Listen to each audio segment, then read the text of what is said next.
If you want to know what it's like to hack into a computer, and I mean exactly how it works, not some theory or some slides, then you're in the right place. Bismillahir-Rahmanir-Rahim. Your target computer or network is like a home. It has doors, windows, and possibly even mail slots.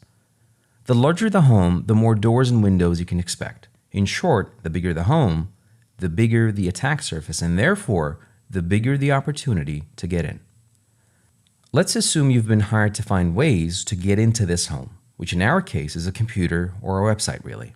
The first thing we do to start off the test after the legal work is done is to scope the property. Intelligence gathering is what it's called. We gather information about the home, meaning look at the home, or maybe with Google Maps look at the geolocation, the neighborhood where it's located, the entry and exit points. And also through social media, identify any useful information that can help us get in, legally of course. So what do?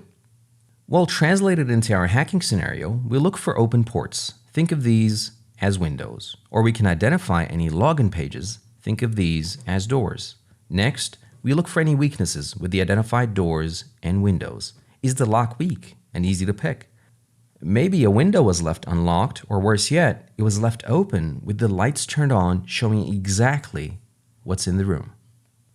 So if the port is open and you try connecting to it through a service running on the port that is vulnerable, well, in rare cases, that's it. That's all you need to get in because someone didn't make sure to secure things on their end. And once you reach your goal, you're done. You let the owner know where the weaknesses are so they can fix the vulnerabilities. But most of the time, it's really not that easy. The reality is the window will be closed and the lights will be turned off and even the curtains are drawn. So you have to try other ways to get in and figure out what works and what doesn't. But maybe instead of worrying about all the security measures and figuring out which doors and windows are open, if they have dogs or security guards or even security cameras, what if you could simply have someone invite you in, like a vampire being invited in? Let's see how it's done. You come with a smile in an unsuspecting way and ring the doorbell. And have them invite you in.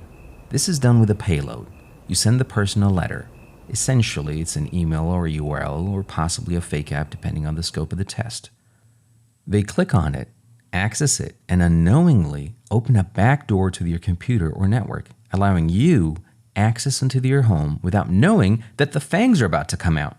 That's right, they have no clue as to who you are and what you intend to do.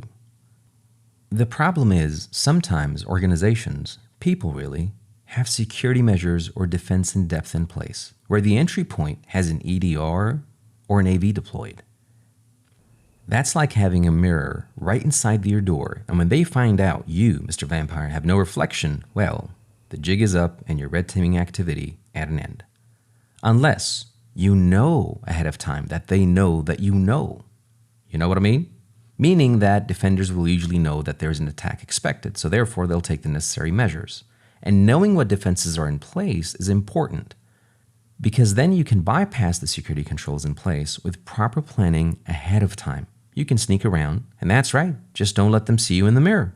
And move laterally, because once inside, why wait? Just move laterally and even vertically to get to your goal. More often, not only will there be defenses in place right inside the door or the computer or network that you have successfully compromised, but also at the network level by them having NDRs or honeypots in place. So any anomalous activity would be like you having your fangs out with a pasty face, which let's admit is not very appealing and pretty suspicious. In that case, if they do have NDRs or honey nets, you better have done your homework with intelligence gathering at the start and also continue to do so throughout the engagement, all the way till you reach your goal. Once you achieve your goal, the keys to the castle, this could be access to sensitive information or account passwords of the domain admin, depending on the scope that you agreed on. This is when you start cleanup and call it a day and submit your report to the client of a job well done and move on to the next project.